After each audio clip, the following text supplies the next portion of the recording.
We all know that George Lucas intended the first 6 Star Wars films to effectively be the story of Anakin Skywalker.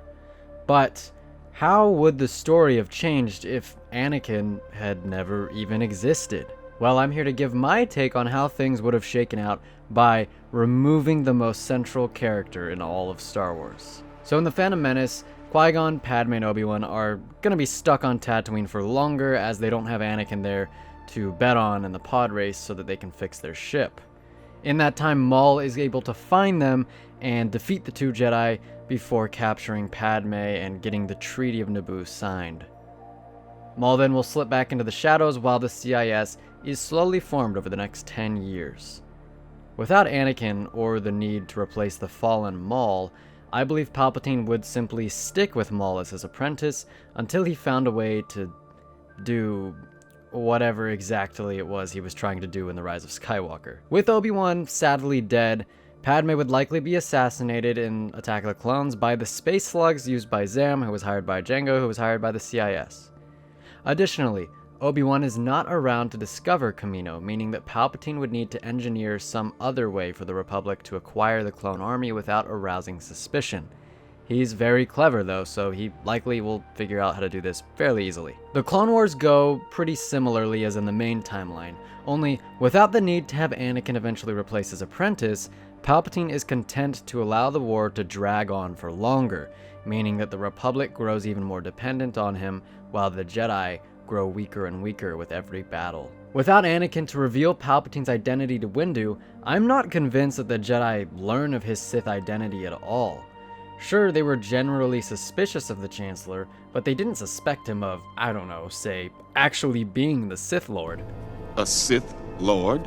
So, Palpatine will be able to casually execute Order 66 at a time of his choosing. And this is where things get interesting. With Mace Windu not being killed by the duo of Anakin and Palpatine, he'd still be alive during the execution of Order 66. He'd likely be on Coruscant like he was in the movie, and he'd probably be at the Jedi Temple, and even though I don't think he'd be able to turn the tide of a battle as a whole, I do think he'd survive it. He would join up with Yoda and the rest of the surviving escaped Jedi from the Temple, such as my boy Kit Fisto, and they would piece together what happened.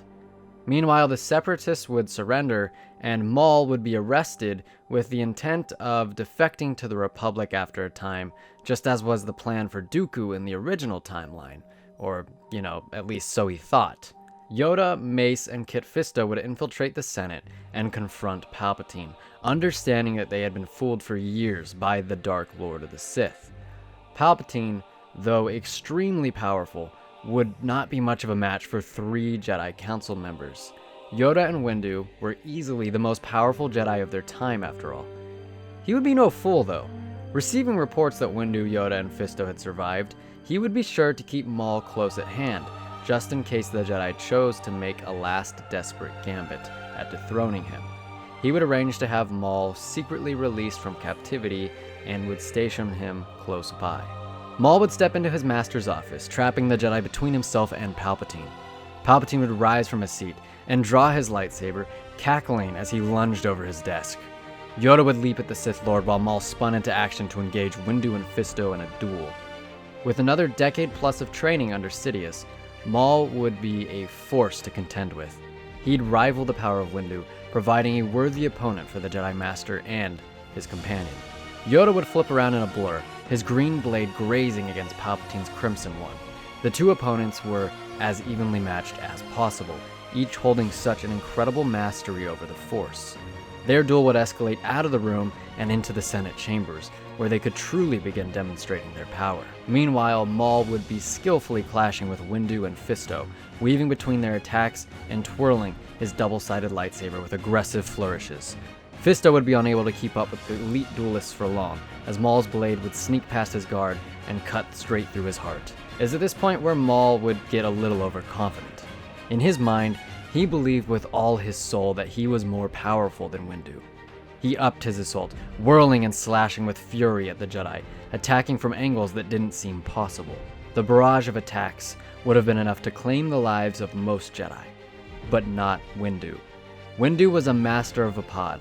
He was capable of channeling Maul's dark side energy through himself and back at the Sith.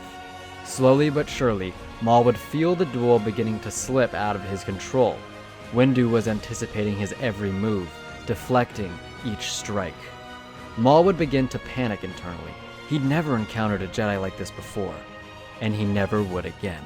With a subtle duck of his shoulder, Windu would slip under a slash from Maul, ripping his amethyst blade across the Sith apprentice's body and splitting him in two, just like on Naboo.